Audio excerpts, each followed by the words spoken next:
Friends आमी आज के आपनादेर शेयर करब माछेर रेजाला।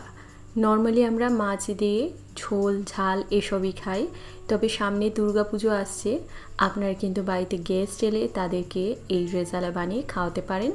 आशा करछि सबार भालो लागबे। तो चलुन देखिए दिई किभाबे बानाते होबे। एर जोन्नो एखाने आमी 6 पिस कातला माछ परिष्कार करे धुए निয়েছি নুন गरम जल दिए। और माछटा आपनारा एकटु बड़ो साइजेर नेবেন ताहले टेस्टटा भालो आसबे। तो এই মাছটাকে ম্যারিনেট করার জন্য অল্প করে নুন গোলমরিচের গুঁড়ো দিয়ে দিচ্ছি, দিয়ে খুব ভালো করে মেখে নেব। চাইলে এর সঙ্গে সামান্য একটু লেবুর রস দেওয়া যেতে পারে, কিন্তু পরিমাণে যেন কম হয়। আর এর মধ্যে কিন্তু হলুদ দেওয়ার দরকার নেই। তো দেখুন মাছটাকে এরকম আমি করে কাটিয়ে এনেছি। একটু বড় সাইজ করে কাটিয়ে আনবেন, আর একটু বড় সাইজের মাছ নিলে এই রেজালার টেস্টটা ভালো আসবে। তো এবারে সবার প্রথমে একটা মশলা রেডি করতে হবে। তো আমি কি করছি, একটা বড় সাইজের পেঁয়াজ একটু জলের মধ্যে দিয়ে দিলাম, এর মধ্যে কয়েকটা কাজু আর চারমগজ দিয়ে দিচ্ছি। এবারে এর মধ্যে সামান্য করে নুন দিয়ে আমি ঢাকা দিয়ে রাখবো যতক্ষণ অবধি পেঁয়াজটা সফট হচ্ছে। আর এটা যেন সেদ্ধ হয়ে সামান্য জল থাকে, মানে মিক্সিতে আমরা মশলা বাটলে যেরকম অল্প জল দিই ততটা জল যেন এর মধ্যে থাকে।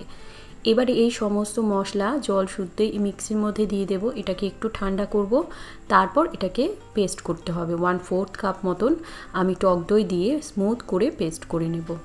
এবারে কড়ার মধ্যে আমি বেশ খানিকটা সাদা তেল গরম করে নেব। এই রান্নাটা সাদা তেলেই করবেন, ভালো হবে। এবার এই মাছগুলোকে সুন্দর করে ভাজতে হবে। যেহেতু এটা মোটা মাছ, বড় মাছ, সেই জন্য একটু ভালো করে ভাজতে হবে।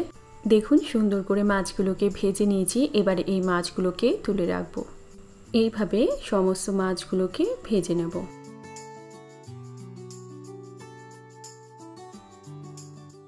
এবারে এই তেলের মধ্যে একটা দারচিনি, কয়েকটা ছোট এলাচ, বড় এলাচ একখানা দিয়ে দিচ্ছি, লবঙ্গ আর কয়েকটা গোটা গোলমরিচ আর তেজপাতার কয়েকটা শুকনো লঙ্কা দিয়ে দিচ্ছি। দিয়ে এগুলোকে একটু তেলের মধ্যে ভাজবো। যখন সুন্দর একটা ফ্লেভার বেরিয়ে আসবে তখন এবারে এর মধ্যে দিয়ে দেব সেই মশলা যেটা আমি সেদ্ধ করে বেটে নিয়েছি। তো এই মশলাটাকে দিয়ে একটু জল দিয়ে দেব, মিক্সিটা ধুয়ে দিয়ে মশলাটাকে খুব ভালো করে কষিয়ে নিতে হবে। এই রান্নাটা আমি তেল অতটা ব্যবহার করিনি, তবে আপনারা যদি আরও রিচভাবে বানাতে চান, পুরো অনুষ্ঠান বাড়িতে যেরকম একদম রিচ গ্রেভি হয়, তাহলে আপনারা আরেকটু পরিমাণ এর মধ্যে তেল ইউজ করতে পারেন। এর মধ্যে আদা রসুন বাটা, কাঁচা লঙ্কা বাটা দিয়ে আমি ভালো করে কষিয়ে নিচ্ছি। আরেকটা জিনিস যেটা অনেকেই দেন না, তবে অনুষ্ঠান বাড়িতে কিন্তু রেজালাতে মাখনা দেয়, যদি থাকে অবশ্যই দেবেন। দিয়ে খুব ভালো করে কষিয়ে নিচ্ছি। পরিমাণ মতো নুন দিয়ে দিলাম, দিয়ে ভালো করে মিশিয়ে নিচ্ছি। এবারে এই মশলাটার মধ্যে একটু জিরের গুঁড়ো, ধনের গুঁড়ো দিয়েছি অল্প অল্প করে, 1/2 টিস্পুন করে দিয়ে খুব ভালো করে কষিয়ে নিলাম। এবার এর মধ্যে চিনি দিচ্ছি আমি 1 টিস্পুন মতন। যেহেতু রেজালা হালকা একটু মিষ্টি ভাব থাকে, যদি মনে হয় চিনির পরিমাণটা আরও কমিয়ে দিতে পারেন, চাইলে আর একটু বাড়িয়ে দিতে পারেন টেস্ট অনুযায়ী। যখন মশলা দিয়ে তেল ছেড়ে দেবে এর মধ্যে পরিমাণ মতন জল দিতে হবে। যেহেতু মাছটা সুন্দর করে ভাজা, ওটা রান্না হতে অত সময় লাগবে না।